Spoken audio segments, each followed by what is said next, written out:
High above the northern tip of Oahu at the Apana radar station, two young privates stared at an oscilloscope screen. It was early morning on December 7, 1941, and the sun had just begun to rise over the Pacific Ocean. Privates Joseph Lockard and George Elliott noticed a massive formation of blips appearing on their radar equipment, which was a new technology for the time. The signal was larger than anything they had ever seen, before suggesting a flight of more than 50 aircraft approaching the island. They debated whether the equipment was malfunctioning or if this was a genuine threat. The tension in the small radar shack was palpable as the glow of the screen illuminated their faces. Miles away in the calm waters of Pearl Harbor, the United States Pacific Fleet sat at anchor. This collection of naval power was the primary deterrent against aggression in the Pacific region. 8 massive battleships lined Battleship Row, appearing invincible against the backdrop of the Hawaiian mountains. Sailors were waking up for a leisurely Sunday morning, participating in color-raising ceremonies or preparing for church services. The harbor was a scene of tranquility and order, with white uniforms gleaming in the sunlight. These ships represented the strength of a nation that was currently at peace, but teetering on the edge of a global conflict. The safety of the American West Coast relied on these steel giants remaining afloat and operational. Admiral Husband Edward Kimmel stood as the commander-in-chief of the United States Fleet. He was a man of discipline and rigorous standards who had spent his life in service to the Navy. Kimmel was acutely aware of the rising tensions with the Empire of Japan, but he believed the primary threat lay in sabotage rather than a direct aerial assault. From his headquarters, he oversaw the complex operations of the fleet, ensuring that training and maintenance were upheld. He bore the heavy weight of responsibility for thousands of lives. Little did he know that his career and legacy were about to be defined by the events unfolding just over the horizon. A critical question hung in the air that morning regarding the preparedness of the American forces. How could such a massive armada approach the Hawaiian Islands completely undetected by naval patrols? The intelligence reports from Washington had hinted at Japanese movements, but the focus remained on the Philippines or Southeast Asia. There was a dangerous assumption that the shallow waters of Pearl Harbor rendered torpedo attacks impossible. This complacency created a false sense of security among the commanders and the enlisted men alike. As the radar blips drew closer, dismissed as a flight of incoming American bombers, the question of vulnerability was about to be answered with devastating clarity. The gap between assumption and reality was closing fast. The answer arrived at 5 minutes before 8 o'clock in the morning with the roar of engines. Japanese dive bombers bearing the Red Sun insignia broke through the cloud cover above Oahu. The first wave of the attack force, led by Commander Mitsuo Fuchida, achieved complete surprise as they descended upon the island. Explosions erupted across the airfields, destroying aircraft that had been parked wingtip to prevent sabotage. The sound of air raid sirens began to wail, mixing with the thunder of detonating ordnance. It was not a drill, nor was it a mistake, but a calculated act of war. The surprise attack that would pull America into World War II had officially begun. At Wheeler Army Airfield, the devastation was immediate and catastrophic as the Japanese pilots targeted the grounded planes. Rows of Curtiss P-40 Warhawk fighters and other aircraft were engulfed in flames before they could even start their engines. Thick black smoke billowed into the clear blue sky, obscuring the morning sun and signaling the start of the nightmare. Mechanics and pilots scrambled desperately across the tarmac, trying to save equipment or find cover from the strafing machine gun fire. The strategic decision to group the planes together to guard against saboteurs had made them perfect targets for aerial bombardment. In mere minutes, the air defense capability of the island was severely crippled. Simultaneously, the attack descended upon the naval air station at Kaneohe Bay on the windward side of the island. Patrol planes that were essential for searching the ocean for enemy ships were destroyed where they sat on the ramps. The hangars exploded into fireballs as bombs found their marks, turning the facility into an inferno. Sailors grabbed rifles and pistols, firing futilely at the speeding aircraft that buzzed overhead with terrifying agility. The precision of the Japanese pilots was evident as they systematically dismantled the American ability to launch a counterattack. Chaos reigned supreme as the peaceful Sunday routine shattered into a desperate struggle for survival amidst the burning wreckage. The primary target, however, was the fleet anchored at Pearl Harbor, specifically the heavy battleships along Ford Island. Torpedo bombers skimmed just feet above the water, dropping their modified weapons specifically designed for the shallow harbor.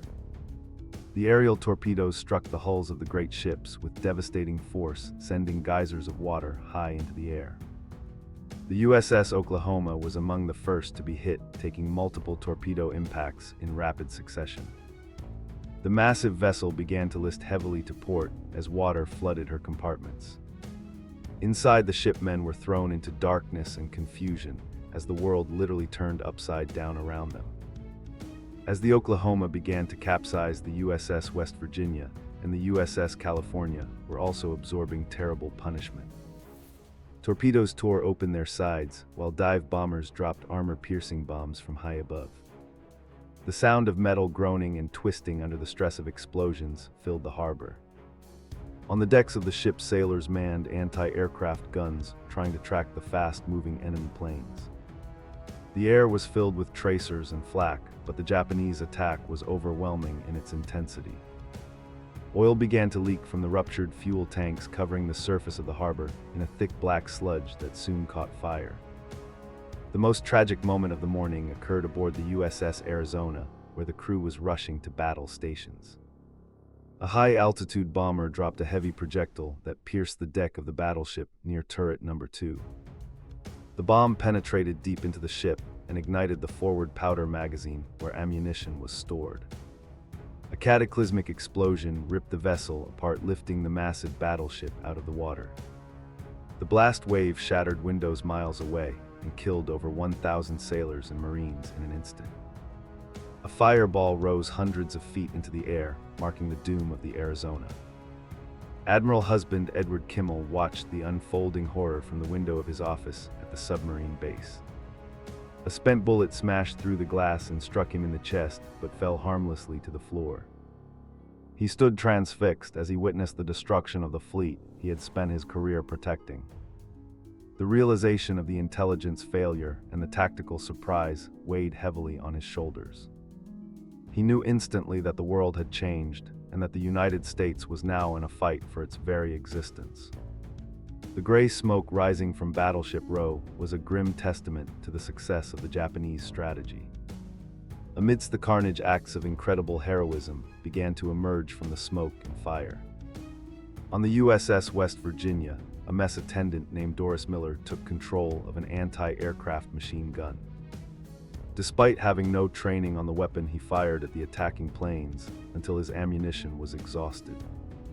He also aided in moving the wounded, including the captain of the ship, to safety. His actions represented the resilience and courage of the American sailors who refused to give up even as their ships sank beneath them. Miller would later become the first African American to be awarded the Navy Cross for his bravery. While the battleships burned, 2 American pilots managed to get airborne from a smaller airfield called Honolulu. Lieutenants George Welch and Kenneth Taylor climbed into their P-40 fighters, still wearing their mess dress from a party the night before.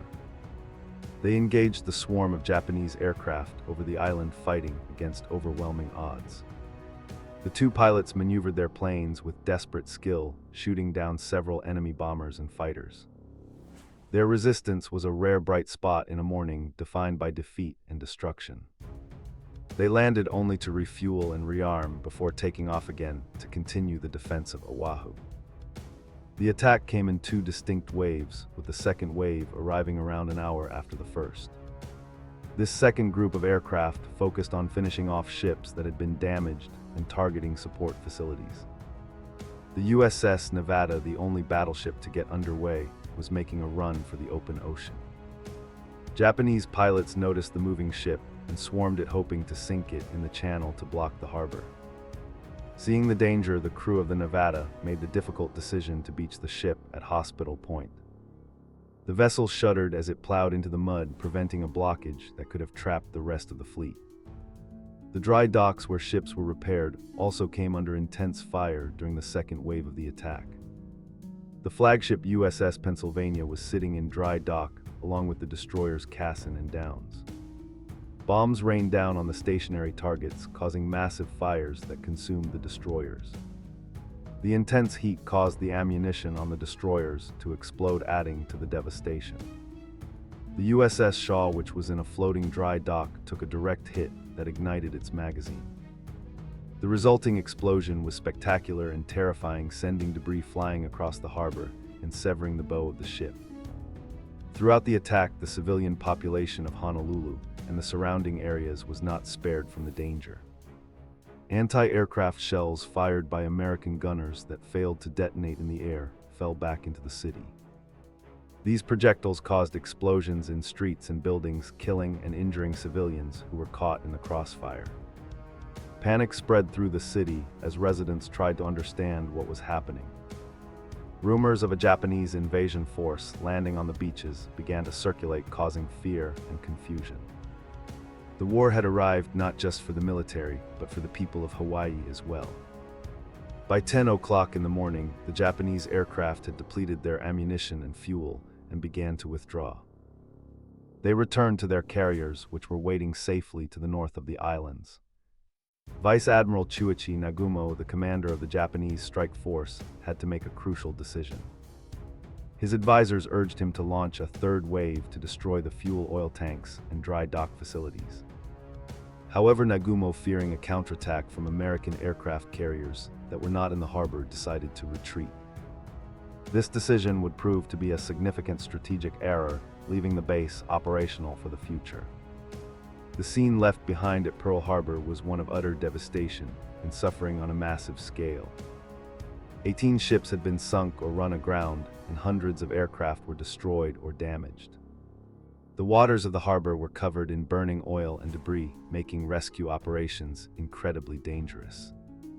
Small boats navigated through the inferno, pulling survivors from the water who were covered in oil and burns. The hospitals, specifically Tripler General Hospital, were overwhelmed with thousands of casualties. Doctors and nurses worked tirelessly around the clock to treat the horrific injuries sustained by the sailors and soldiers.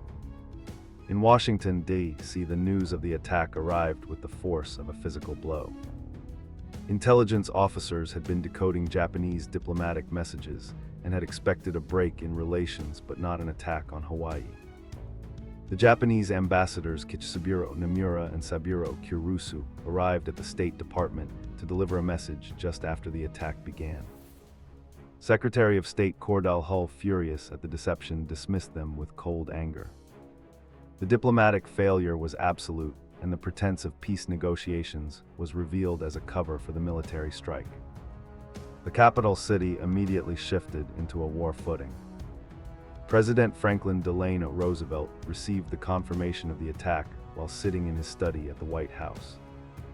The color drained from his face as he realized the magnitude of the disaster and the loss of life. He immediately convened a meeting with his cabinet and military advisors to assess the situation.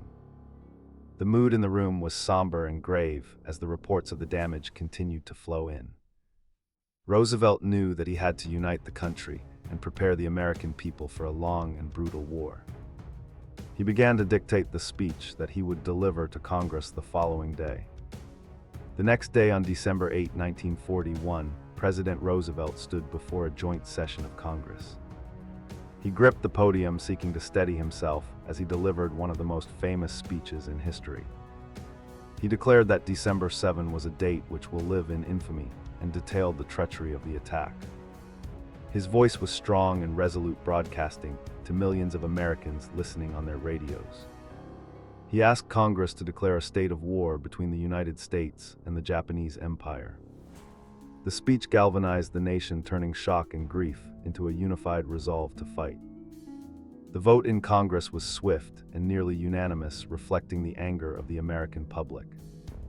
The Senate voted unanimously in favor of war, while the House of Representatives had only one dissenting vote. Representative Jeanette Rankin, a pacifist who had also voted against World War I, cast the single vote against the declaration. Despite her opposition, the resolution passed, and the United States was officially at war. The isolationist sentiment that had kept America out of the conflict evaporated in the smoke of Pearl Harbor. The country was now fully committed to the global struggle against the Axis powers. 3 days later, on December 11, the scope of the war expanded even further. Nazi Germany and Fascist Italy, honoring their pact with Japan, declared war on the United States. Congress immediately reciprocated, declaring war on the European powers. The conflict was now truly a world war, with America fighting on two major fronts across two oceans. The industrial might of the United States began to mobilize on a scale never before seen in human history.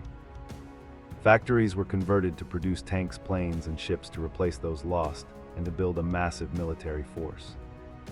Back in Hawaii, the immediate shock gave way to a grim determination to salvage what could be saved. Navy divers began the dangerous work of entering the sunken ships to recover bodies and assess damage. They worked in pitch-black water filled with jagged metal and toxic oil, risking their lives daily. Remarkably, many of the battleships that had been sunk were eventually raised and repaired. The USS West Virginia and USS California would rise from the mud to fight again in the Pacific. This salvage operation was a miracle of engineering and a testament to American resolve. The psychological impact on the American people was profound and long-lasting, altering the national identity. Recruitment offices across the country were flooded with young men eager to enlist and avenge the attack. The slogan "Remember Pearl Harbor" became a rallying cry that appeared on posters, buttons, and in songs. However, fear also led to dark chapters, such as the internment of Japanese Americans on the West Coast. Executive Order 9066 forced thousands of citizens into camps driven by hysteria and racial prejudice. The legacy of the attack was a complex mix of unity, heroism, and injustice. Admiral Kimmel and General Walter Short, the Army commander in Hawaii, were relieved of their commands shortly after the attack. They were accused of dereliction of duty for failing to prepare adequate defenses despite the war warnings. Both men faced public scrutiny and official inquiries that lasted for years after the war ended. They argued that they had been denied critical intelligence from Washington that could have prevented the surprise. History continues to debate the extent of their culpability versus the failures of the system above them. Their careers were the first high-ranking casualties of the Pacific War. The strategic gamble taken by Japan initially seemed like a brilliant tactical success, but proved to be a strategic failure. By missing the aircraft carriers which were out at sea, the Japanese failed to cripple the American offensive capability. The survival of the fuel depots and repair shops allowed Pearl Harbor to remain a functional forward base. Instead of demoralizing the United States, the attack had awakened a sleeping giant and filled it with a terrible resolve. Admiral Yamamoto Isoroku, the architect of the attack, reportedly feared this exact outcome, knowing the industrial potential of America. The first strike back against Japan came in April 1942 with the daring Doolittle raid. Lieutenant Colonel James Doolittle led a flight of B-25 Mitchell bombers launched from the carrier USS Hornet. They bombed targets in Tokyo and other cities, boosting American morale and shocking the Japanese leadership. This raid forced Japan to expand its defensive perimeter, leading directly to the Battle of Midway. It was a symbolic vengeance for Pearl Harbor, proving that the Japanese home islands were not invulnerable. The psychological tide of the war began to turn. 6 months after Pearl Harbor, the Battle of Midway took place, changing the course of the war in the Pacific. American codebreakers had deciphered the Japanese plans, allowing the Navy to set a trap. 4 Japanese aircraft carriers, the same ones that had launched the attack on Pearl Harbor, were sunk. It was a decisive victory that halted the Japanese expansion and avenged the devastation of December 7. Many of the sailors and pilots who fought at Midway were veterans of the Pearl Harbor attack. The ghost of the surprise attack hovered over the Pacific until the final victory. The war in the Pacific would rage for nearly 4 more years, characterized by brutal island-hopping campaigns. From Guadalcanal to Iwo Jima, the road to Tokyo was paved with immense sacrifice and bloodshed. The memory of the surprise attack fueled the ferocity of the combat on both sides. It ended only after the atomic bombings of Hiroshima and Nagasaki and the final surrender of Japan. The signing of the surrender documents took place on the deck of the USS Missouri anchored in Tokyo Bay. The journey that began with surprise and defeat ended with total victory. Today, the USS Arizona remains at the bottom of Pearl Harbor, serving as a final resting place for many of her crew. A white memorial structure straddles the sunken hull, allowing visitors to pay their respects to the fallen. Oil still seeps from the wreckage, rising to the surface in what are known as the Black Tears of the Arizona. It is a somber reminder of the cost of freedom and the sudden violence of that Sunday morning. Veterans of the attack have often chosen to be interred within the ship, joining their shipmates in eternity. The USS Missouri is now docked nearby, acting as a bookend to the war guarding the remains of the Arizona. The site draws millions of visitors from around the world, including from Japan, symbolizing peace and reconciliation.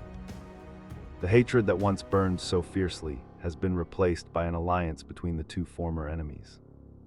However, the lessons of the attack regarding preparedness and vigilance remain relevant in the modern world. The history of Pearl Harbor is taught to ensure that such a catastrophe never happens again. The story of Pearl Harbor is not just one of military strategy and political failure, but of human endurance. It is the story of the radar operators who saw the threat and the sailors who fought the fires. It is the story of the nurses who tended the wounded and the civilians who endured the terror. It serves as a permanent warning against complacency in the defense of a nation. The surprise attack that pulled America into World War II changed the course of human history forever. As long as the memorial stands, the whisper of time will carry the echoes of that day of infamy.